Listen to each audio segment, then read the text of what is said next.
Hi, my name is Matt Cahill, and I am the founder of Green Star Families of America. Green Star Families is a veteran-owned nonprofit lobbying for the federal recognition of the Green Star Service Banner. I was an Army medic for 26 years and medically retired in 2019.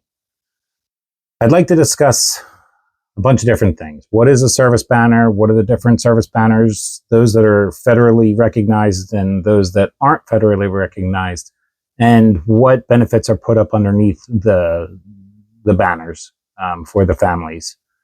So what is a service banner? A service banner is a banner strictly for the families of service members.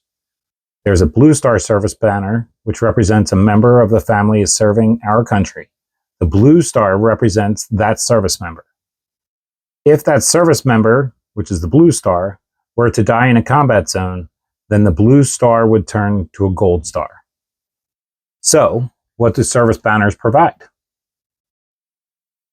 First, it really provides a name to all things that make up that specific issue. Basically, it's like an umbrella term that covers everything pertaining to that subject.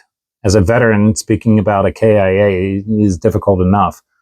But if I had to refer to a KIA's mother as KIA mom or KIA dad, Gold Star mother is a much better name that I'd much rather use than KIA. All of what I'm about to list falls under the Gold Star term.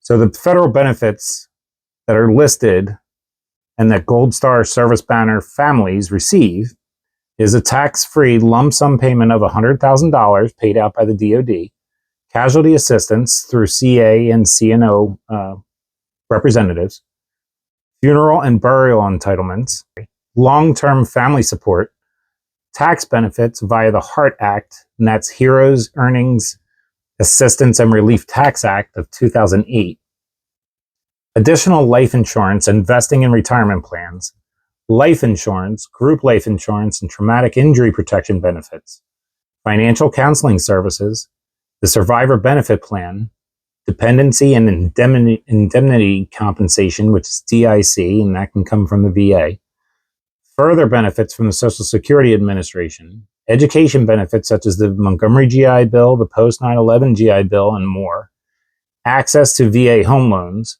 continuation of TRICARE benefits for up to 3 years, ID cards that allow the family members to access bases for assistance, shopping at the exchange, and commissary indefinitely. The need for a Green Star service banner.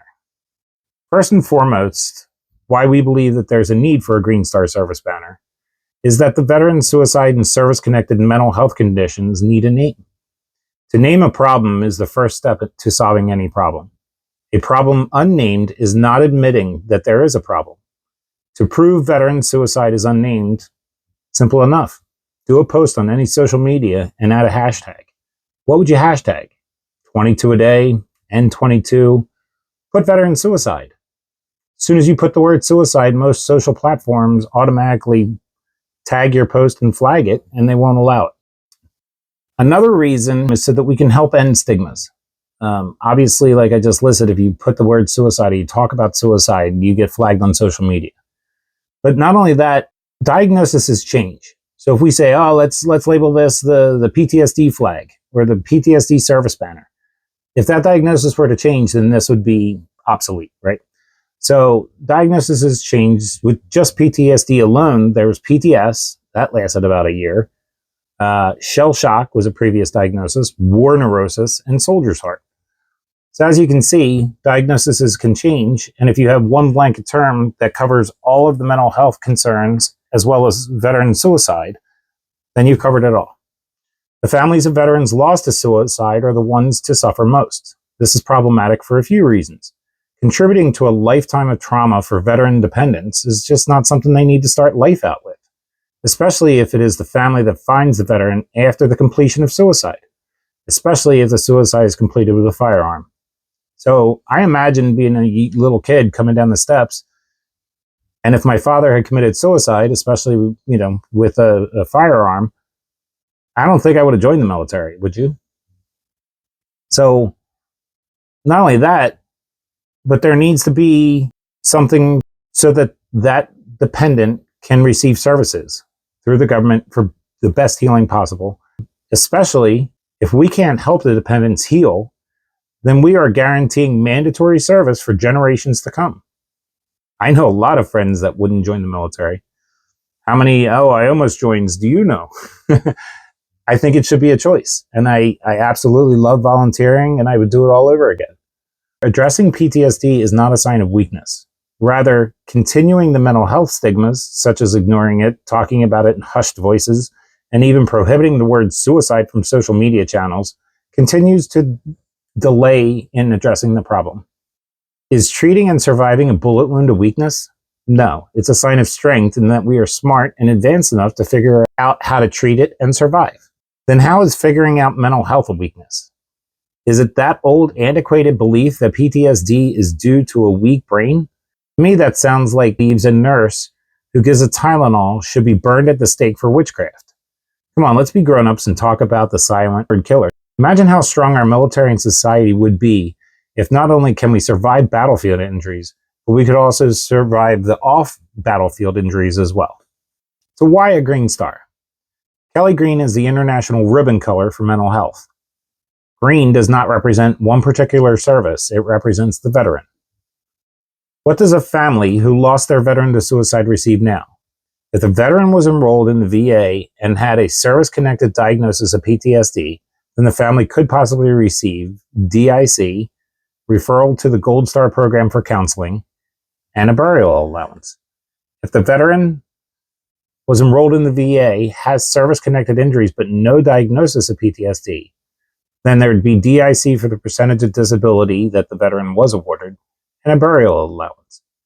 If the veteran was not enrolled in the VA and did not have a claim for service-connected injuries, the family may be able to get burial allowance.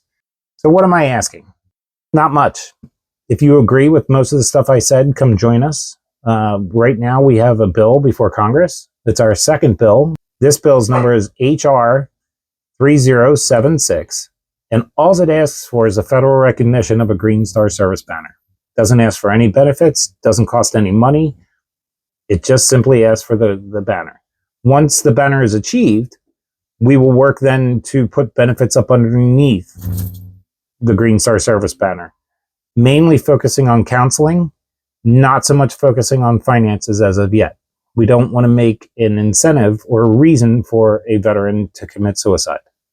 So please, if you will, contact your congressman, ask them to support currently HR 3076.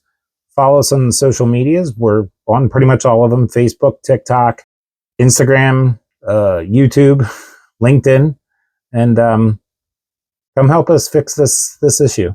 And let's get mental health and veteran suicide taken care of. Thank you.